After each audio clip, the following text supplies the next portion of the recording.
Hello, welcome to Journey into an Unknown World.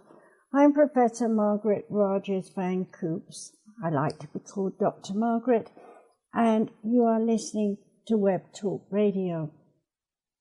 Well, I've been doing longer shows lately. For years I did a half-hour show, and now I'm doing a 1 hour show. And the point of that is that I'd like to share some of the wisdom, awareness that I have in helping you, the listener, to be able to have a more fulfilled and happy life. So my focus in this particular one is going to be about life is what you make it, which I think is rather apropos to the situation where we have the COVID-19 virus that is affecting us all worldwide. We also have bad weather in various places with floods and rain washing away crops, washing away homes. We've had fires that have burned land to the ground. Miles and miles of wonderful trees have been destroyed. We've had ocean tides coming in, causing hurricanes and tornadoes across the land, and the list goes on. In my previous shows, I talked about the ending of the Piscean Age and the beginning of the Great Aquarian Age, some 3,500 years of each age goes on, and within that we also have the internal astrology of 200 to 350 years, depending on the way the Earth is wobbling in terms of our cosmos. So what I'm saying here, basically in a nutshell, is we are just on the cusp of being in the Aquarian Age, having let go of the Great Piscean Age. And what we've got here is a wobble, if you like, in the way the Earth is moving. A lot of the planets, Moon, Mercury, Venus, the close ones, are affecting us emotionally, mentally, physically, and spiritually, while the outer planets like Saturn, Neptune, are subtly affecting us to think about our new purpose in living life. And as you know, or don't know, so I'll explain, that we are affected by the outer planets generation after generation. So the younger generation right now are under the influence of planets that are up in Capricorn, Aquarius, and those influences are actually allowing them to speak their mind, think about themselves, how they're planning their future. And of course, they do not want things to be the same in the past. So I want to talk a little bit here about the psychological thing that parents go through. When you're rearing a child, you are, as it were, innocent of how to be a mother. So you pull upon the way you, as a mother or a father, were taught to behave when you were a child. And since it seemed to have worked or not worked in some way, you still adhere to the idea of rearing your current children in the way that you were reared. That sounds good. It's worked through many generations throughout the Piscean Age, but it's not working for the Aquarian Age, because we have moved from that energy of this is how it is, this is what you do, these are the rules and regulations, in terms of a country, this is the constitution, these are the bylaws, and so on, to a new time in the Aquarian Age, which is, I don't think and feel like a person from the past. I don't want to follow the old constitution laws. I don't want to follow the old rules and regulations. What I want to actually do is be myself and find new ways to express myself. So part of my reason for doing this particular show is to awaken you as a listener to the idea that you don't have to do things in the same way. Now, if I'm looking at mothers and fathers who are in their 40s to 50s, you've been thinking about saving your money so that when you're retired, you're going to be able to settle down, have your nice little nest egg, and have your little hobbies and things to do, and maybe even make some kind of business, mastering your income in investments, or having a sideline of something you can do that you enjoy, which brings you an added income, but not so much in the throes of the old you that is, I have to work really hard. You can hear me coughing here in my throat because I'm the generation that would have taught my children exactly that. When you grow up, you're going to go out there and you're going to be like me. I'm your model and I'm teaching you the best things I can. And of course, when we're reiterating our parents to our children, they are saying no. And of course, as a parent, we don't want our children to say no. We want them to acknowledge our experiences and follow our rules and regulations. So there are a lot of parents right now very frustrated with their children who are clearly very different. So here's a few examples. I'm thinking of a particular client of mine whose child is brilliant.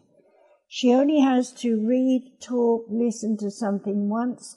She's absorbed all that information, and at the same time seems to understand more about what she's read and listened to, and has come back with very deep questions to her mother, who is astounded at the way her daughter thinks and feels helpless that she has no answers for her, because she never learned all these kinds of things that this child is asking questions about.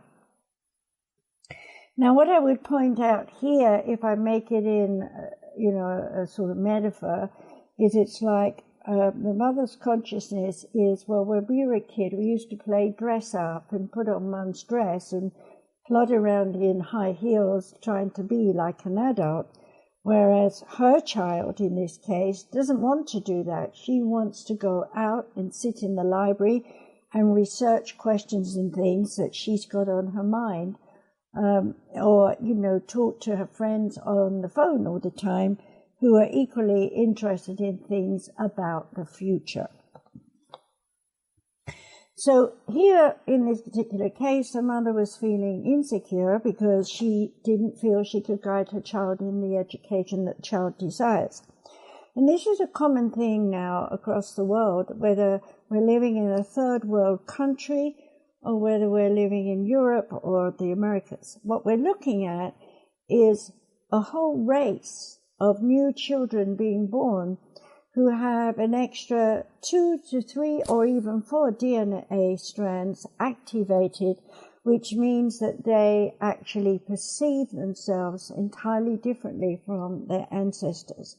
However, they're not deleted of ancestry.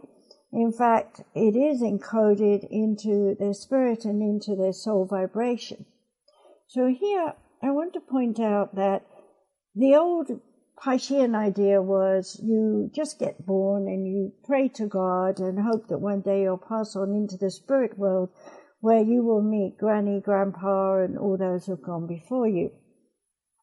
The children being born with the extra DNA strands actually know that they have been watching some 7 generations being born and living their lives as spirit entities, knowing that these ancestors who are at that time being born one by one, and they're watching it all, are preparing the way for them to come. Now, my spirit guides asked me to write the book Donald Trump, The Enigma of Society, and at the time I was not wanting to write it because I thought it was going to be political. But what I found when I sat down to do it with them was that it was not about how he is running our country in America, but rather about his ancestors and how they, by living their American dream, were able to make it possible for Donald Trump to be born in America and to become a president. Had the twist of fate not happened, which was that his grandfather was originally German and had come to America seeking his fortune to work under the Canadian vibration, and had to become an American citizen in order to do all that, only to go back to Germany, his own country, to re-establish his citizenship as a German, was denied. And so they were forced to leave and return to America. Had that not happened, had Germany accepted his return with all the money he had, and had his marriage to a German woman who was a young girl across the street from his mother's house, had he have not had anyone saying that you need to leave, because by marriage he could have stayed in Germany and reared children there, it wasn't to be, because the laws of the country said no, you have to be out by a certain date. And in fact, his grandfather left making sure that the children that were born were to come into an American life. Now, in the overview, you might say, well, that was lucky for him, but it was planned. Everything is planned. So I want to bring that back to you as a parent, and also if you're a child listening, understand that your mother and father have prepared the way for you to be here, in that you have inherited the characteristics in your personality that have come through your DNA. But you've also brought with you extra parts of you for the future. So the Aquarian age is about building a new beginning. So I'd like to talk about that. And if you're listening to me and you're interested in knowing about your ancestry, I can channel that for you, because I realize that some of you listening do not know your ancestry, you do not know your roots. Others of you do know, but you don't know the personality and character traits that you've inherited. So either way, it can be done. I simply channel it, and if you can't be with me in physical form, then we can do it on Zoom, or I can even do it without you present, because the oneness always knows all the answers. And I've done many for many people around the world, and they've often come back and said, oh my goodness, it's so accurate about me, and you haven't met me, so I know that it's not you. So that's available, and if you'd like to contact me, you can contact me through easypeasysolutions.org, which will be our new teaching site that we're going to use for Zoom. Or you can write to me at Professor PROF Margaret RVC @gmail.com, and leave a message for me that you'd like a soul structure coding reading, and then I'll get back to you, and then we can arrange a time to talk. And I'll do an intake, that will be free, and then I'll tell you my price, how much it is to do it, because sometimes these in-depth soul structure codings take 2 to 3 hours. It depends on the individual. Having done my little pitch there, I want to come back to this whole perception that I'm trying to share with you. So if you are able to imagine this, you're watching your great-great-great-grandfather and mother being married, having babies or not being married, depending on the times, and watching them from the spirit world struggling to exist. Maybe they were very poor, maybe they were slaves, maybe they were very rich and wealthy and lost all that they had. Maybe they became a good business person. And whatever they're doing, in their sense of the time, they would have been moving with the energies of the time, with the beliefs of the time, with the religions of the time, and so on. So if you were thinking about an ancestor born in the 1700s, and if you could fast forward them into our period in time now, they would be absolutely lost, because they wouldn't know about electricity, they wouldn't know about mining in the way that we know about it today, fracking and things like that, for example. They wouldn't know about antibiotics, just to name a few things. So you can understand that generation after generation is always aspiring to bring some new knowledge, some new wisdom to the earth through their spiritual consciousness, connected to their spirit guides. So, for example, I often use this with my students, that Edison, when he was driven to invent the electric light bulb, would have had no idea what Las Vegas would look like today with all the lights that are everywhere. He would probably have been absolutely astounded that all that could emerge from one little experiment that he was driven to do until he could make a filament glow. And of course today we have many different types of bulbs that give us light. So here we can see by the example that generation after generation has moved through their times always looking for an improvement, looking for a better way to live life, a better standard of living, a better opportunity to be successful in this world. But how can we do that when we have limitations in our consciousness? For example, Mother always said, I have to clean my teeth at night or they'll all fall out. And yet you cleaned your teeth every night and you found out that your teeth are going bad anyway because of fluoride that's put in your, whereas great-great-great-grandfather was probably cleaning his teeth with salt. So you see, different things have different effects on the human body.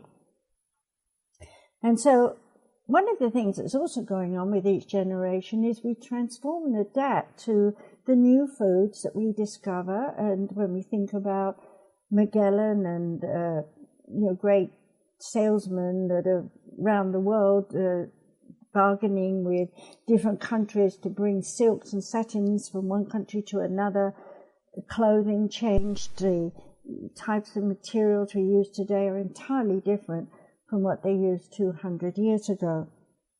So we are now in the Aquarian age, and the Aquarian age is about transformation and change. And we're under the vibration of Archangel Haniel. Haniel's job is to bring us communication in a way where we learn to listen, to integrate, and to grow and evolve in a new style, a new way.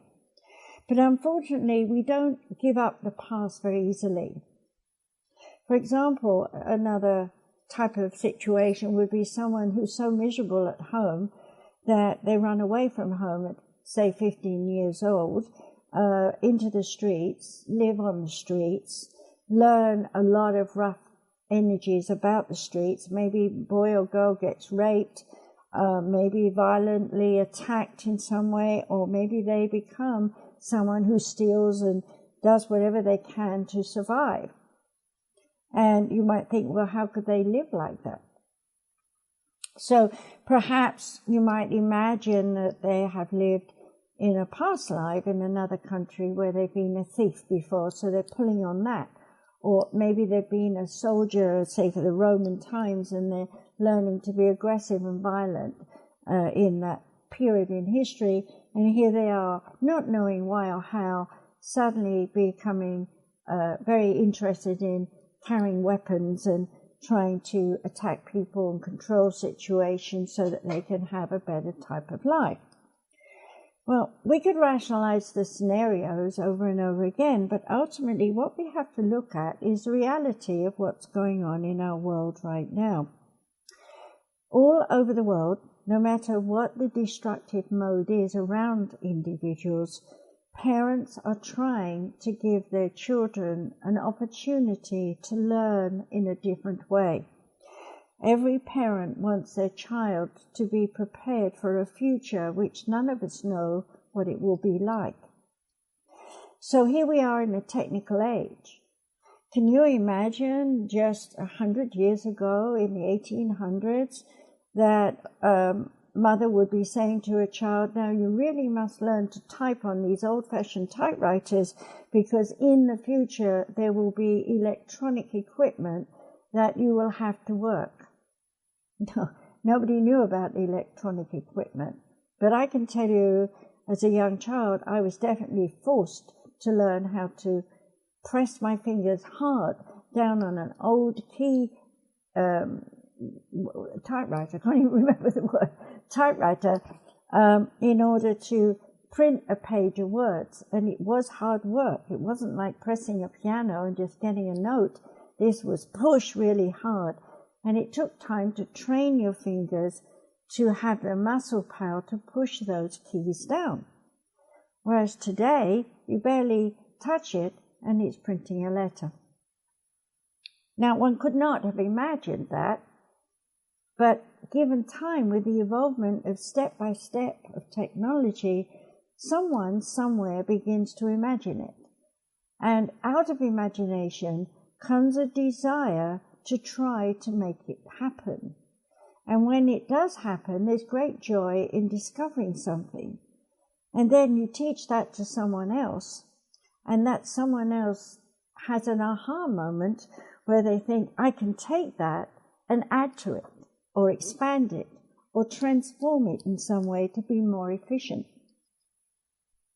This is part of the birthing of the Aquarian age. Now, everyone is talking about we need more fuel, more oil from the ocean, we need more coal from the mountains, we need more wind for the windmills, we need more, well, whatever you can think of, you get the idea. And what I'm hearing from the oneness and from my spirit guides is we don't need any of that in this new age, because it will soon be that the discoveries of how powerful sound is will turn in a way to a different angle, a different perspective on how we look at sound, so that sound will be trapped in a way that we can then resonate it, reverberate it into a signal that will operate our equipment. So it would replace electricity. Our houses will be warm because of an oscillator that is vibrating an energy at a certain sound in certain kilohertz, and that will work the fans and whatever you have in your house to be cool or to be hot. And other things like cars and vehicles will begin to operate on sound. I might point out here that I do know from the Greys, because those of you who know that I've written my book, My Journey into the Oneness, where I've talked about my many encounters with the Greys and other aliens throughout my life. And as a result of that, I know for sure, because it's my personal experience of having those encounters, that they are actually using sound, and that's why they can travel so fast from one cosmos area to another part of the cosmos. They don't talk about universes. They don't have that saying in their consciousness. They simply talk about the division of the cosmos in terms of angles and diameters and, so I want to say geometrical shapes. That's how they think. Now, we do know about geometry, and we do have our children study how the angles are and what points in the circle become arcs and so on. And a lot of children don't really want to bother about it beyond art and crafts and music and things like that. But the new children being born today, they are born with that kind of mind because of that extra DNA strand.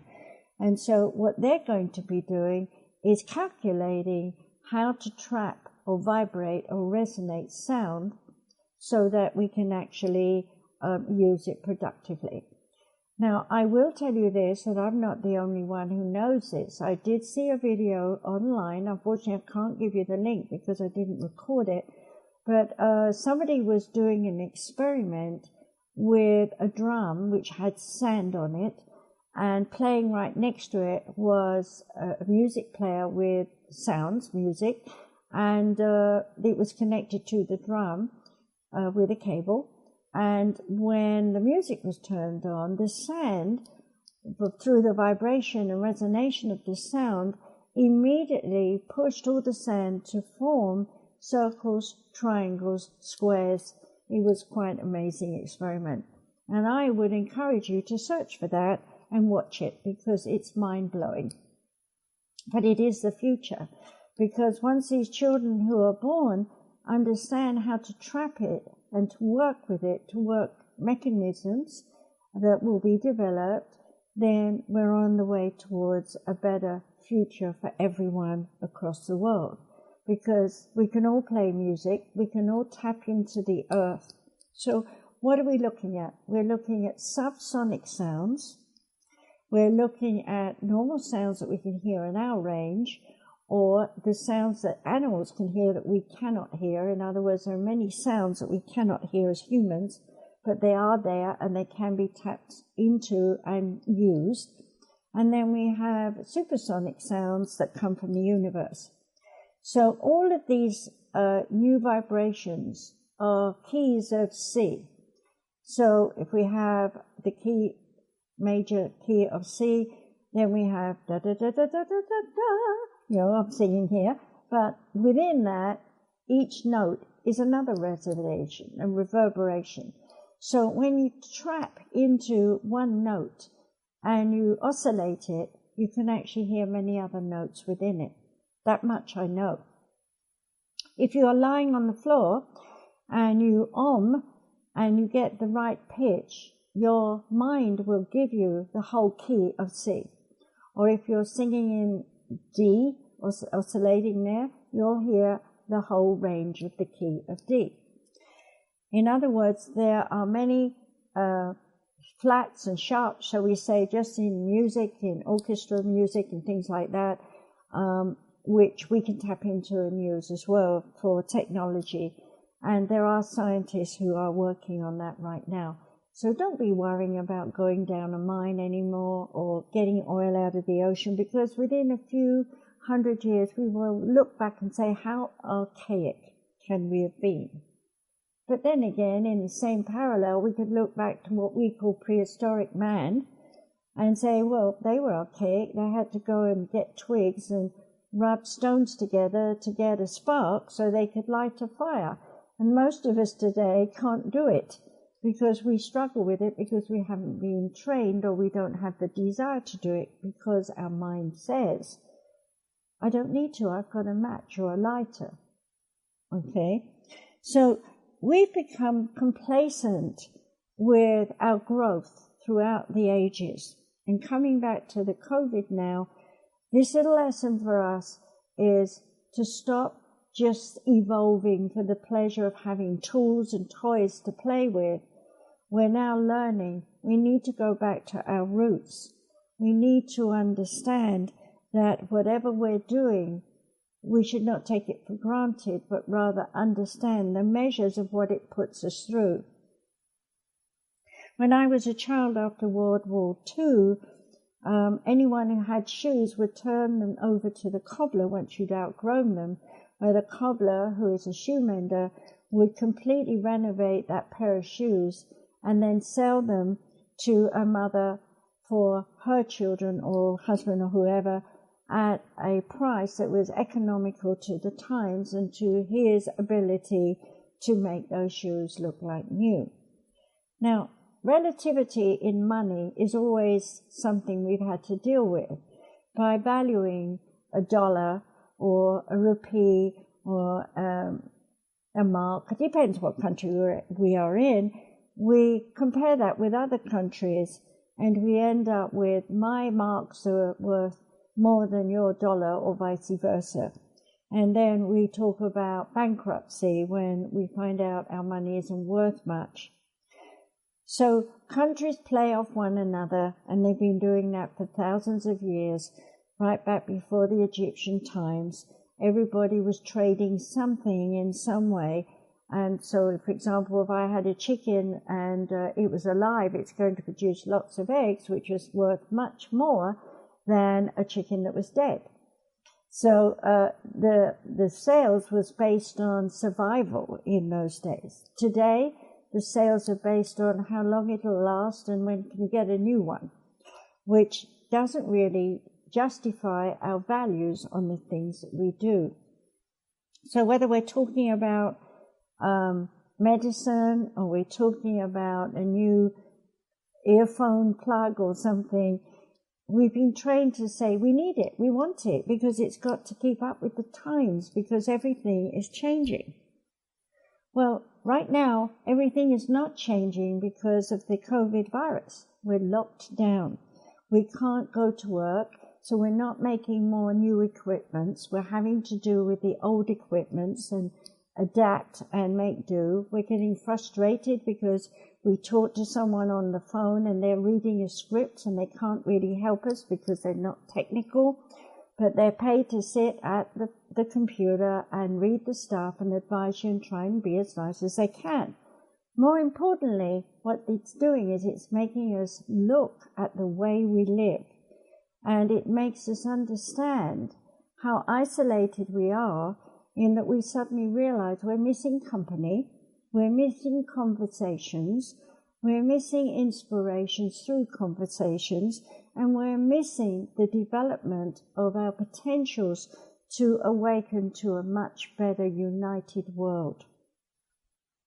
When we were just so busy buying all the new equipment and running around with like chickens with their heads cut off, as they say, just got to have this, do this, must be there, got to be in time, and so on. We had no time to really be sensory to our environment. We killed Mother Earth off with her trees, with our mining and all these things. And now we're learning that Mother Earth, because we're not out there doing it, is repairing herself. So what are you learning about Mother Earth? The younger generation, they're learning. They don't want things that are being manipulated with their DNA strands.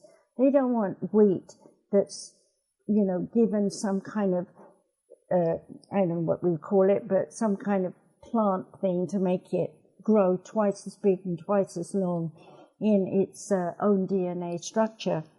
Or we don't want animals that are being given antibiotics so that they all get fat and feed fast and kill them one animal a second. Have you ever watched how they kill the cows? They push them through a trapped, narrow thing, it barely fits in, and as they go through, this great big hammer knocks them out, kills their brain, and as they drag the carcass out, they're stripping it right there, right the moment after it's dead. And the carcass is carried off to the meat barn where it's hung up and done whatever to. And you don't think about that. You don't think about the cruelty that those animals are going through. Can you imagine you're a Jew knowing that you're going to be stuck in a gas oven and there's no way to escape?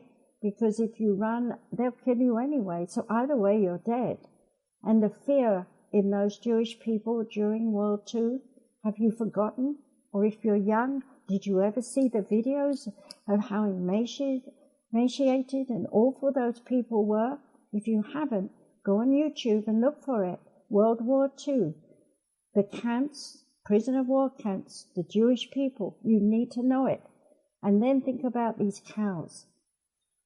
They felt standing in these great big areas with hardly any food, just dirt under their feet. The fear, the smell of the killed animals, and they know there's nowhere to go. They can't get away. They're just waiting to be killed. What are they going through? What are they feeling? Their souls. And what are the people who are killing them? They become numb. They killed so many, they're not thinking about it anymore. They don't value the life of those animals beyond there's something they have to do so they can take money home and feed their family. What happened to the true farmer? What happened to the way we used to grow our vegetables? Well, it's time for these children who are being born with the extra DNA strand to stand up, and that's what they're doing. That's why they're voting today. It's not about politics. They don't want people who are going to manipulate one another. One of the things I learned about politics a long time ago is how people have got a policy they're trying to get through in the government, whichever country it is. And along comes these other people who, I'm not giving names to anyone, who try and put riders on the back of something that's trying to be passed through the government. So let's say, to make it simple, that I'm a politician and I'm trying to get computers to become one in every house so that every child can learn. Sounds good, right?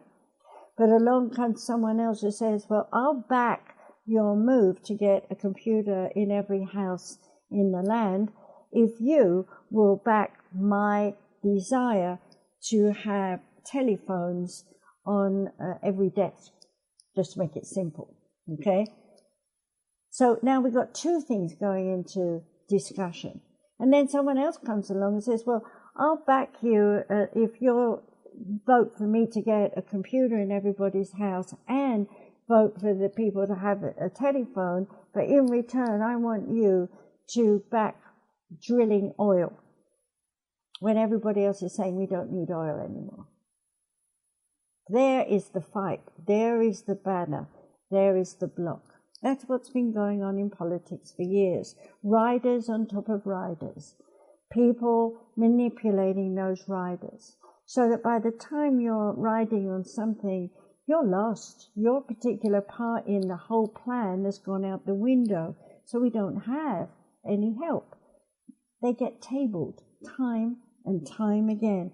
Because who's going to handle something that's carrying 5 or 6 other products on its back? And that's exactly what we see in government today. People stand up, vote for me, we're going to do this, we're going to do that, because this affects this and that affects that, and on it goes until everybody's so overwhelmed, all they can do is go back to their own personal feeling. I'm not happy with the way my country is governed. And I was watching Al Jazeera the other night for 2 hours so that I could see all the different countries, and I advise anyone who hasn't watched Al Jazeera to do that right now and just see how every country in this world has uprisings against their leaders who are constantly trying to rule the country in the old Piscean ways of upper class or political leaders through Army, Navy, Air Force, or whatever it is, coming in and controlling the people. And the people have got to a point where they're saying, you can shoot me, you can kill me, you can do anything you want, but we still are coming like a wave, and we will not stop. And why is that? Because in the oneness, we all planned to come down here at different times in different generations to create this wave. I'm a pioneer, born in a time after World War II was finished. I was already working at 4.5 years old, healing the warriors and talking about I want a world of unity and peace. Okay, I don't want to see people hurt, miserable and suffering. I want us all to sit down and love and hug one another. That's how I talked. And here we are, still arguing, still fighting amongst ourselves, still blaming and shaming other people for our conditions. When I heard Margaret Thatcher make her maiden voyage in Parliament, find the right words, she said, it begins at home. It begins with parents, recognizing that the past is gone. We cannot step back into the past. We are here now in the present. And as people who are present, we must fully be aware that it begins by teaching our children not to live in the past, as our memories would have us say, but rather to prepare them for the unexpected, the unexplained, to enjoy the journey of discovery and build a better world. Yes, she is a pioneer in her own way, fighting men who didn't want a woman in Parliament in England. And today, here we have women still fighting to make themselves heard in equality to men. I was giving a talk before when I talked about women who were, it didn't matter what culture you were in. If we go back to the 1800s, a woman was married off, even if she was royalty or something, to some guy who could be twice her age, who would abuse her body. And if he wanted her money, after a goodly amount of time, he would abuse her, and then he would have some psychologist of the day, which is basically a doctor, say that she was insane and stick her in an asylum when she's not insane at all. And that way he got her money, got her estate, and she had nothing. In the same way, if a woman was on the street, she was a prostitute, someone was pimping her, and there's no different today. We still have the upper class badly treating women, and we still have women on the streets being made to prostitute. What are we fighting for? We're not fighting for womanhood. We're fighting for equality of abilities. I was very happy to see a very small, petite woman, she must have been about 4'6", driving one of those great big trucks out in Iceland across the ocean, and you had to be very careful because the truck could go under. I can't imagine myself doing that. What a brave woman. But hey, a man could be just as brave to do it too. But you see, there was always that idea that the men go forward and take a chance, whereas the women stay home and safe and knit socks. Which brings me to the next point. How many of these young children are taught how to knit and sew? How many are taught how to cook? You know, there's so many things that these young children today want to learn to do, but with parents all working, nobody's at home to give them time. So COVID comes in again to remind us you're stuck at home. And even if you're working online, you have to find time to stop and be with your children and talk about their education and teach them yourself with preparation for the future. That's very important. So one of the things I'd like to tell you is that we are going to teach two kinds of classes, one for the adults and one for the children. And we're going to do that on easypeasysolutions.org, and we'll be doing it on Zoom. Who are we? Myself and Katie Canara. She's Australian, I'm British, well, American. And so what we have to share with you is from two generations, because she's half my age. And we will give you insight into what it's like to think about the future in the different kinds of relationships. So we will be starting with home life, family life, mother to child, father to child, mixed families, you know, all this kind of thing, just with families. And then we'll talk about work relationships. And of course, many of you are not in an office right now working with colleagues, so you're missing social opportunities that allow you to be stimulated to learn more. Because at work, there's always pressure to do more. And as we do that, we understand more about ourselves and we learn to appreciate our abilities as we work.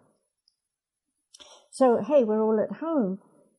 And what you need to realize is this is a golden opportunity, if you're a mother or a father, to get into the arts and the crafts and learn what you've never learned before. I have two people I know of locally who have actually started to play the guitar, simply because they've got time on their hands and there's a guitar in their closet that's never been used. Okay, so they share it. There's a lot of things families can do. We could, for example, say to children, okay, today is play day where we're going to put on a play. We're going to have a drama. The sofa is the stage, and mummy and daddy or whoever else is there has to sit across the room somewhere else and be the audience. And whoever's turn it is has to come on and act out a role or sing a song or do something, and everybody's going to clap and encourage them to do more next time. See, being active and demonstrating your skills and talents is not necessarily just it. There are many people who have these skills and talents, but they're shy, they're insecure, they're not sure if people will like what they want to share.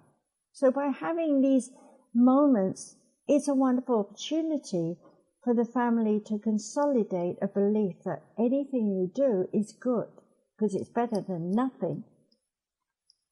When I grew up, we didn't have television or anything, so it was quite common after the war to put a little child, i.e. me, on a table and have me sing a song I'd had to practice in order to entertain the adults. And then I got clapped a lot, and that made me feel good.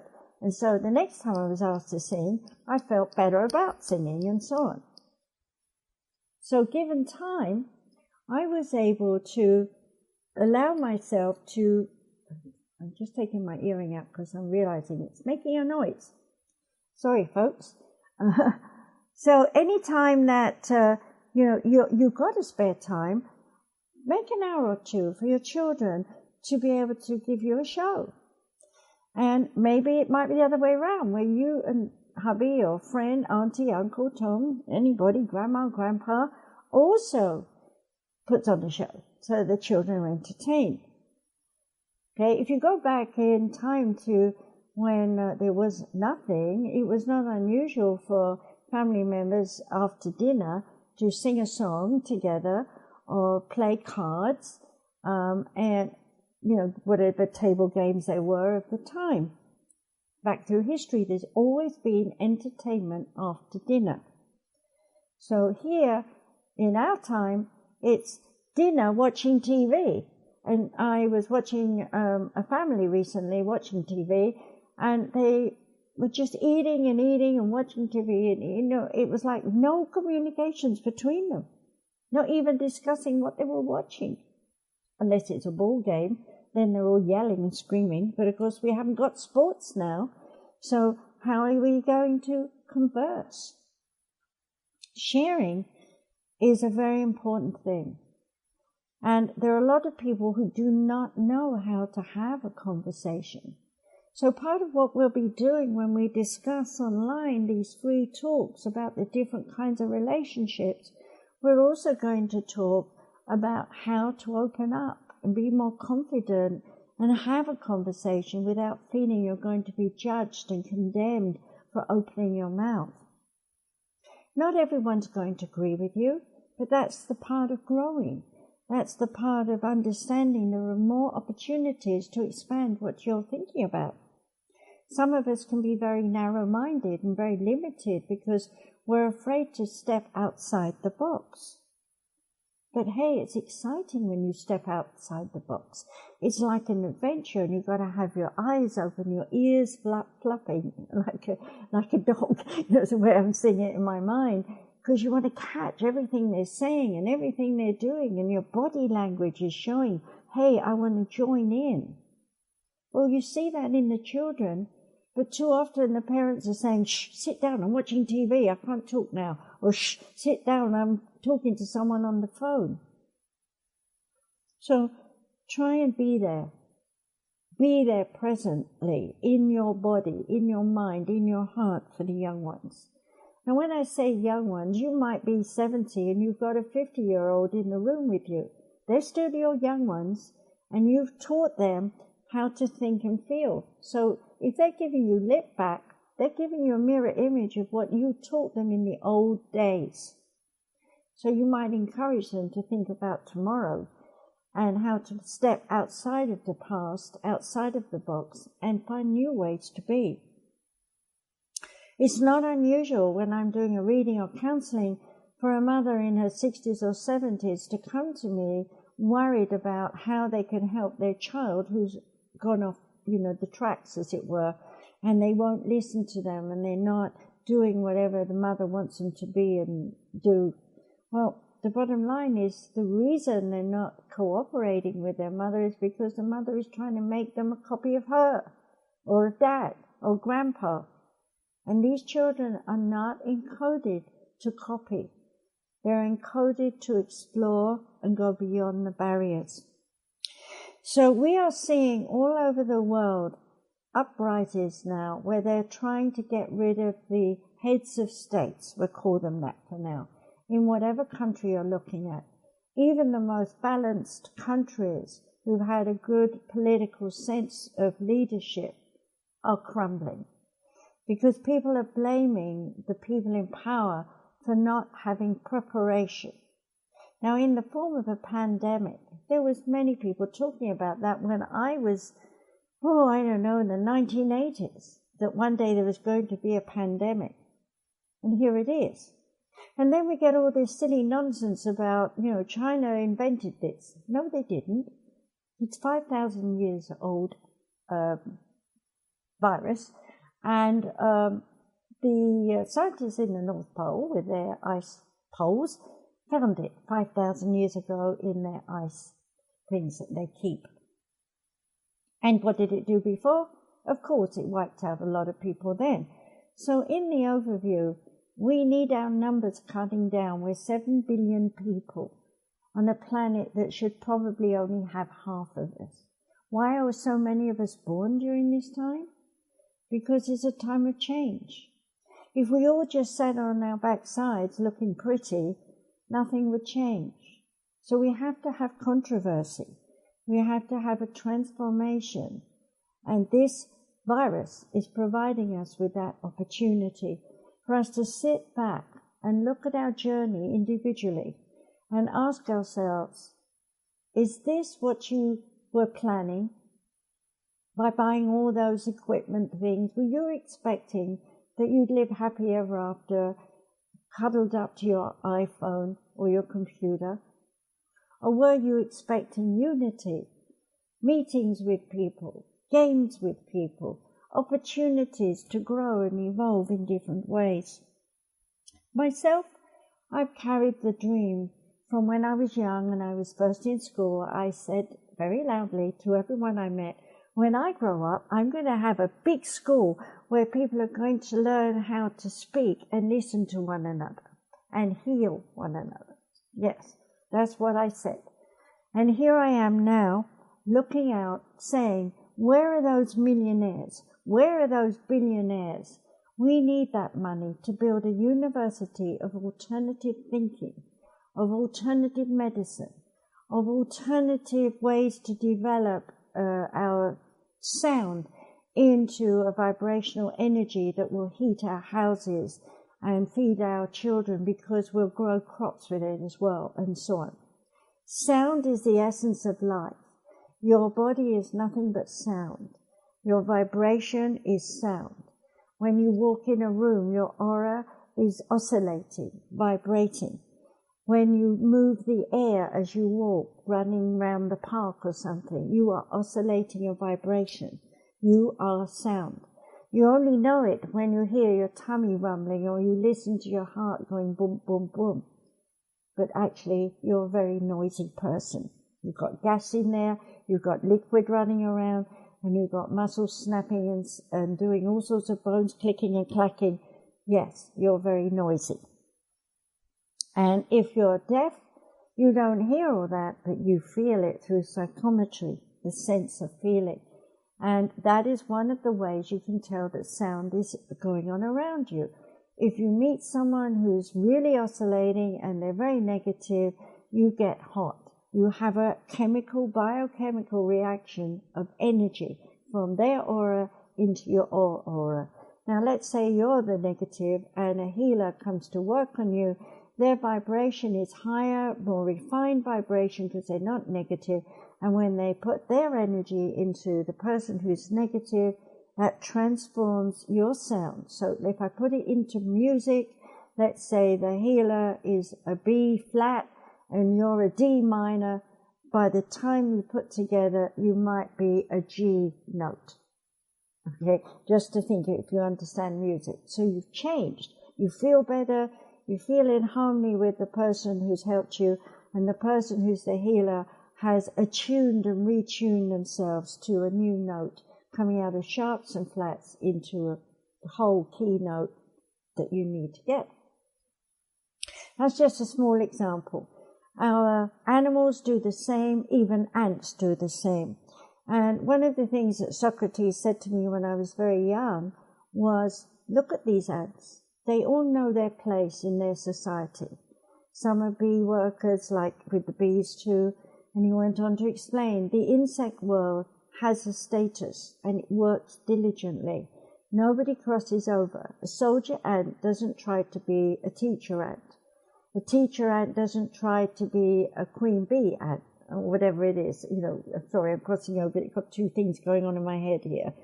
Both the bees and the ants are very organized. And if the queen bee or the queen ant dies, they are all haven't got a job, so they have to find another queen bee or queen ant. Okay, so they all go off and reformulate and go on to do whatever they have to do to survive. Well, we're in a survival mode right now.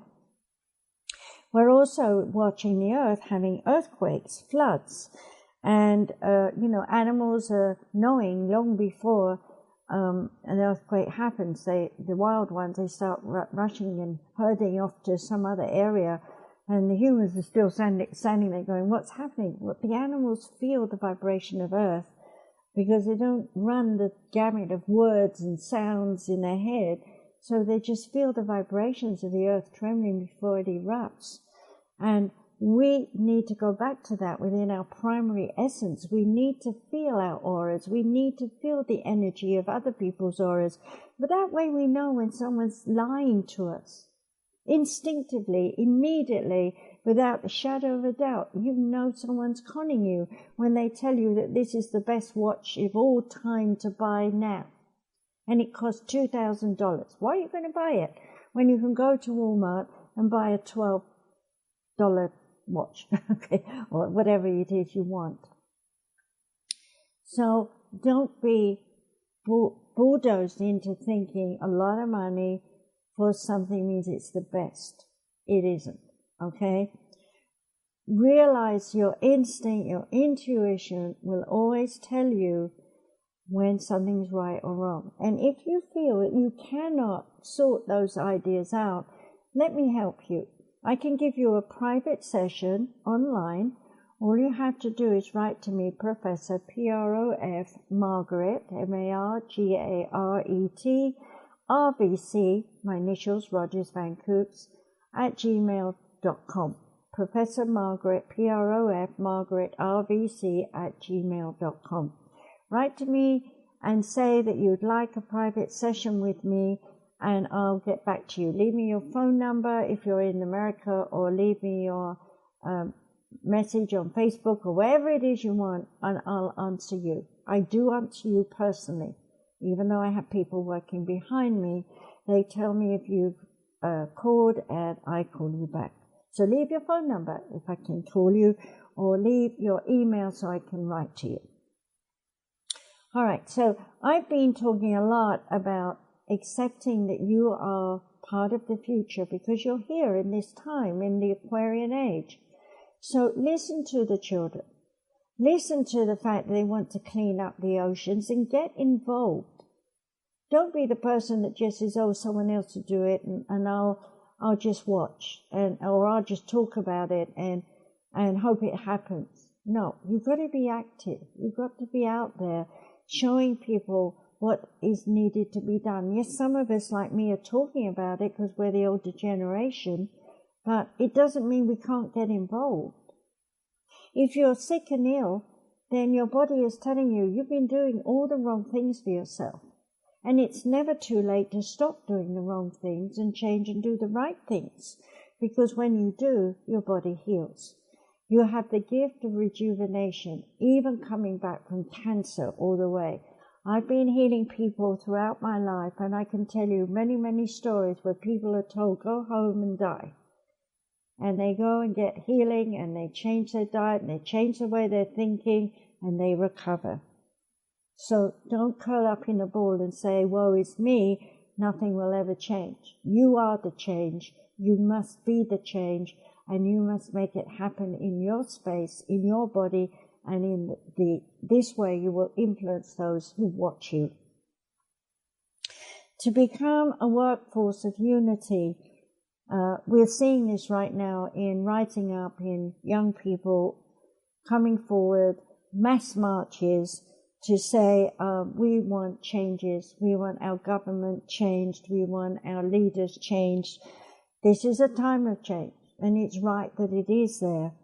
Now, some of you, as I mentioned earlier, might like to read my book, Donald Trump, The Enigma of Society, where you can see how the soul structure coding, the DNA and RNA, has been passed down through 7 generations so that he could be here to do exactly what he's done, which is bring about an awareness that the American government must change.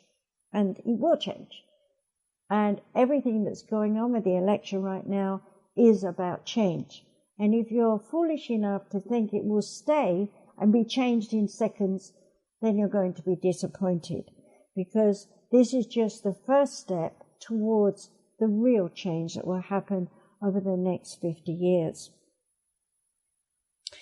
Now, we have come to the end of my hour. I'm thanking you for listening to Journey into an Unknown World.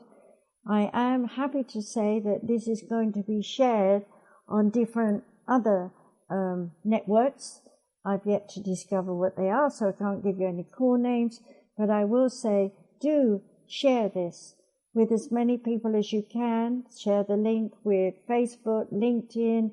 They're the most known at the moment. But hey, you've got lots of friends, you've got family. Share it, please.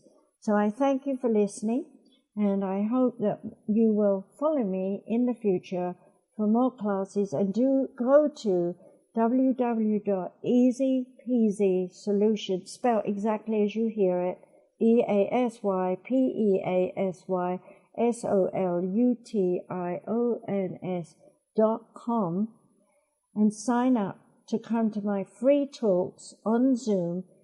Put in your email, put your name, put your phone number, and write any info you want me to know about you, such as your interests, what you'd like to learn and study, because then we'll have an idea of what's most popular, and we will give courses and classes and seminars and webinars as time goes by.